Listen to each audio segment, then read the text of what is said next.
If there is one subject, one topic when it comes to the Cleveland Browns that I don't understand why it is that so much of, especially the main Browns media, talks about in the way that they talk about, it is Deshaun Watson, man.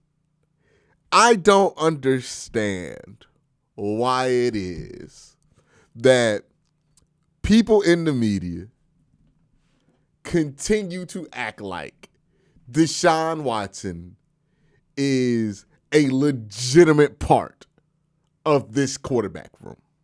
And like, here's the thing that's driven me crazy about this. We have known since the first Achilles tear that was it for Deshaun Watson and his run as a true starter in Cleveland. Like, we knew once the tear happened, it was over because we had saw what the play was before. We had saw where the injury history was headed. And we knew once he tore that Achilles, that was over.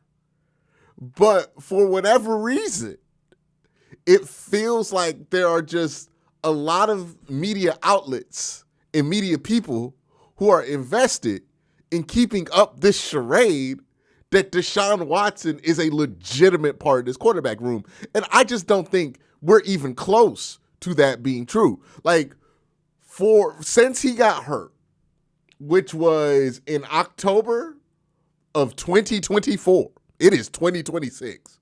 Since he got hurt in October of 2024, every 2 months, like clockwork, you hear a new report talking about how good Deshaun Watson looking. Right? Every 2 months. This man been hurt for 600 days. And every 2 months, I got to hear a report about, Deshaun Watson's actually ahead of schedule. Deshaun Watson, like let's really walk through the timeline, if we shall, about Deshaun Watson. Because he tore his Achilles in October. And then, 2 months later in December, we're hearing, Deshaun's pushing to come back, and he might be back for OTAs, and he's looking really good. And then he tears his Achilles again, and then we fast forward to like June, and then people are telling us this bullshit about how Deshaun Watson is going to somehow be in training camp. Remember that? Remember when Mary Kay and others were writing articles about Deshaun Watson potentially being back for training camp? And that's why he's not on the IR, right? That's why he's only on PUP. He's going to come back for training camp. He didn't come back for the whole season, but we wrote articles. I did not. A lot of people wrote articles about Deshaun Watson coming back in training camp. And then coming back in the first 8 weeks of the season. And then coming back some point in the 2025 season when we knew when he tore the Achilles in October of 2024 that he wasn't going to play in 2025. Yet every week somebody's like, Q, it looks like he's going to play. It's like they're trying to jump scare us about Deshaun Watson when we all know it's over. The Deshaun Watson being on the Cleveland Browns is strictly a cap formality, right? The Browns' best situation to cut Deshaun Watson is after this season with a post-June 1st cut.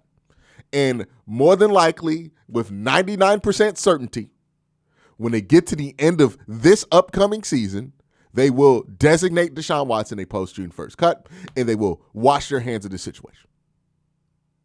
That is the future of Deshaun Watson in Cleveland, which is to say there is no future of Deshaun Watson in Cleveland, which is to say if there's no future for Deshaun Watson in Cleveland, there's probably no future for Deshaun Watson in the NFL because who is going to want that? The thing that baffles me about this too is like, I can understand why the Cleveland Browns have to put up this charade, why the Cleveland Browns have to act like Deshaun Watson is going to seriously be a factor in the quarterback room coming this season, right? I get it. I understand why the Browns have to be dedicated to that. The reason the Browns have to be dedicated to that charade is because they can't just outright say what the plan is, because it's impolite, It sends the wrong message in the locker room. It's not you don't want your coach out there talking about, yeah, this guy's here, but don't really factor him in, right? Coaches always got to give everybody an opportunity. They got to play the political game. And right now, what's convenient in the political game when it comes to Deshaun Watson is to placate the idea that he might get a shot to be the legitimate starter in 2026. I get why people from the outside looking in act like this is something that has a tangible chance of happening, right? I get why Ian Rappaport and all the national guys, when they look in and they see Deshaun Watson and they see the big sum of money that he's owed, and they say to themselves, well, they got to at least give him a chance, right? They got to at least factor him in. Maybe he can start, because they haven't watched that much of Deshaun Watson over the last few years. They're not deeply embedded to what's going on with Deshaun Watson. I understand why those folks have to entertain this Deshaun Watson situation. I don't understand why locally we act like this is something that has a significant chance of happening. I really don't. We know what the deal is with Deshaun Watson at this point of his career. We painfully watched the last 8 games of his career and saw that he was a quarterback who mentally did not have it anymore, who physically did not have it anymore. And then on top of that, has suffered the 2 most debilitating things that you could suffer in both of those areas. For the physical, he got 2 Achilles tears. Not 1, but 2. A buy one, get one special with the most devastating physical injury a player, especially a player with the skill set of Deshaun Watson, especially a player whose arm talent has been diminishing at the rate of Deshaun Watson's has had. So that's just the physical part.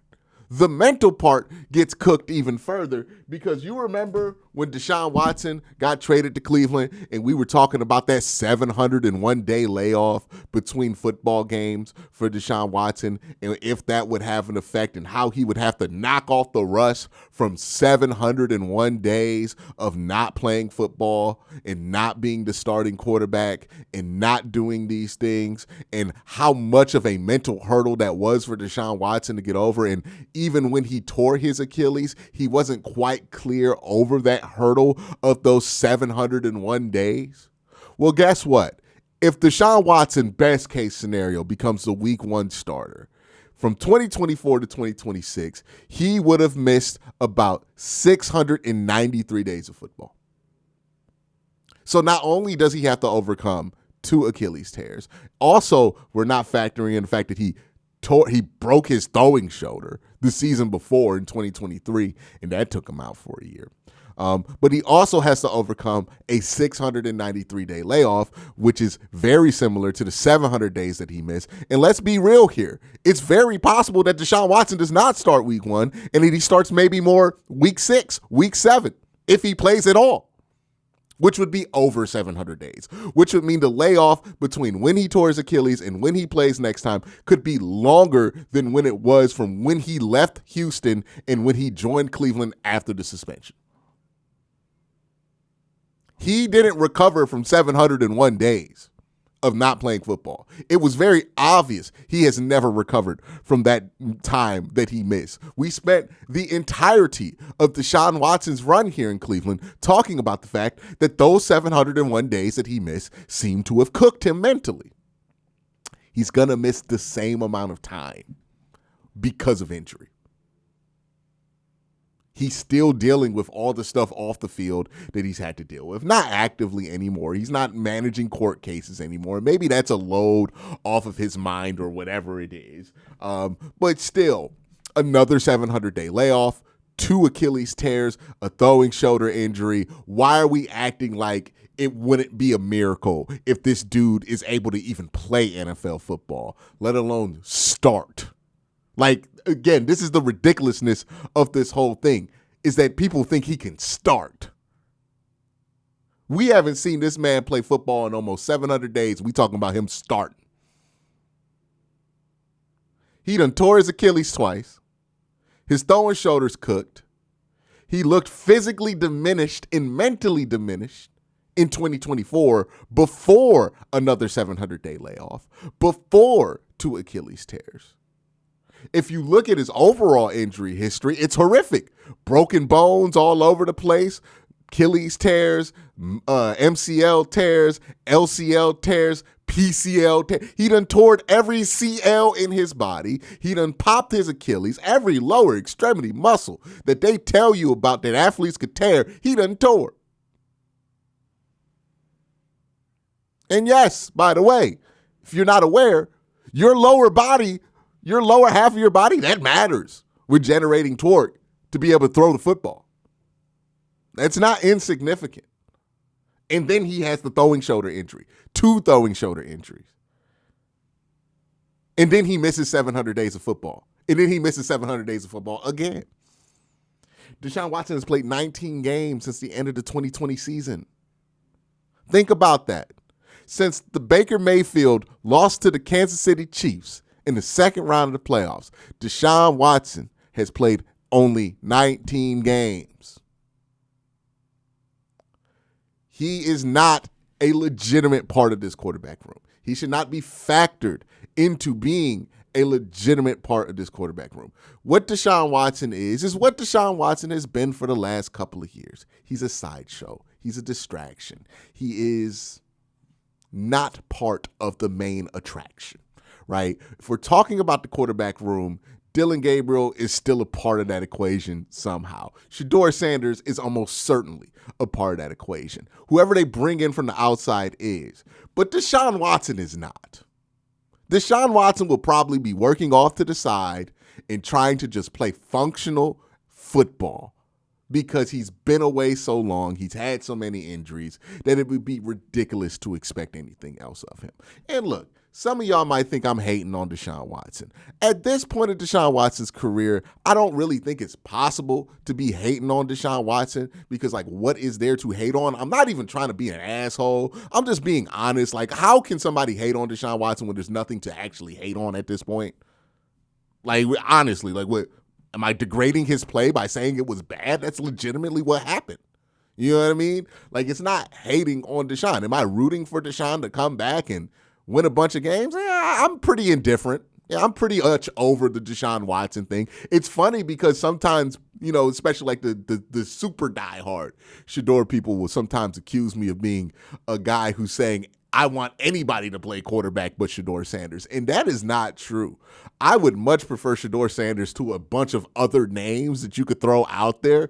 Deshaun Watson is who I don't want to go back to. I've lost all hope for Deshaun Watson. I've expended my goodwill towards Deshaun Watson. I've expended any kind of hope that I'm going to have for Deshaun Watson. I'm over thinking that he could get better at this point because, like, look at the situation. You know, if he surprises me, he surprises me, but I'm not going to factor that in, and the Browns can't be factoring that in. Deshaun Watson is done. He's been done since he tore his Achilles versus Cincinnati. I don't know why every 2 months people feel the need to try to jump scare Browns fans and act like Deshaun Watson is still a serious part of this quarterback room when he hasn't been a serious part of this quarterback room since he tore his Achilles. And honest to God, even before that, they were already at the point of giving up on him. They were already on the verge of benching him for DTR. It was over after the Dallas game in 2024. Right? Like, that's where people started to give up internally on the idea that Deshaun Watson was going to turn it around, whether he tore them Achilles or not. The Achilles didn't really do anything but accelerate the obvious of what we knew was happening. And then the second Achilles was just to nail the coffin shut. Deshaun Watson's going to be the emergency third-string quarterback this year. He'll make the roster. He'll be on the active. He won't be on the active 53 or the active 48, but he'll be the 49th man. He'll be emergency third-string quarterback, and I think that's all you can really hope for Deshaun Watson. I think that's all that's realistic to hope for Deshaun. To think that he's going to factor in seriously to the quarterback competition, that's silly. If Shedeur Sanders can't beat out Deshaun Watson at this point of his career with all those injuries, that says more about Shedeur than it does about Deshaun. No disrespect, but, like, Deshaun's just not an NFL quarterback anymore. He hasn't been an NFL quarterback since before he broke his shoulder in 2023. That's the last time he was NFL quality quarterback. Ever since then, he was bad. He's been one of the worst quarterbacks in the NFL.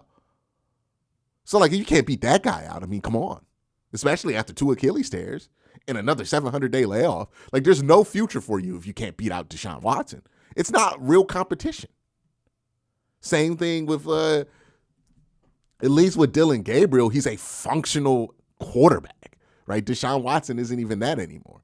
I get that people are hanging on to what Deshaun Watson used to be, but guys, aren't we tired of doing that? Haven't we gone exhausted of doing that? We have gone from hoping that Deshaun Watson turns into a top 5 quarterback and returns to 2020 form to people just simply hoping he could be half of what he was in 2023. Well, guess what? Half of what Deshaun Watson was in 2023 is not an NFL quarterback anymore. Like, it's over. It's been over. I don't know why we keep acting like it's still going. Like, Deshaun Watson is the reform party of quarterbacks. It's over. It's done. It's not happening anymore. It's done. It's dead. It's been dead. Why are we acting like it could come back? It's not coming back. That's where we are with Deshaun, right? Like, it's over with. And that is what it is. But please, we need to stop seriously factoring this man in when it comes to your calculations of the quarterback room, because Deshaun Watson is irrelevant in those conversations. Will the Browns bring in an extra quarterback? Well, you got to think about Deshaun. No, you don't. Deshaun does not matter in those conversations. The only time Deshaun Watson matters is the money in his contract and how much money the Browns want to allocate to a quarterback room. That's the only time it matters. But if we're talking about Deshaun Watson's presence mattering in that quarterback competition, it does not. You might as well not factor him in. Snoop Huntley has a better job, has a better chance of being the long-term starter for the Cleveland Browns at this point than Deshaun Watson does. And that's no shade towards Snoop or Deshaun. That's just where we are. Deshaun Watson probably has 1 year left in his NFL career, and he's probably not going to play football in that year. We'll see if he gets picked up by anybody else after he leaves Cleveland, but I highly doubt it. But this is it. It's over. We can stop pretending like it's not. It's over. Ownership has admitted it multiple times. General manager has admitted it. Multiple coaches have admitted it. It's over. The Browns are barely pretending like it's not.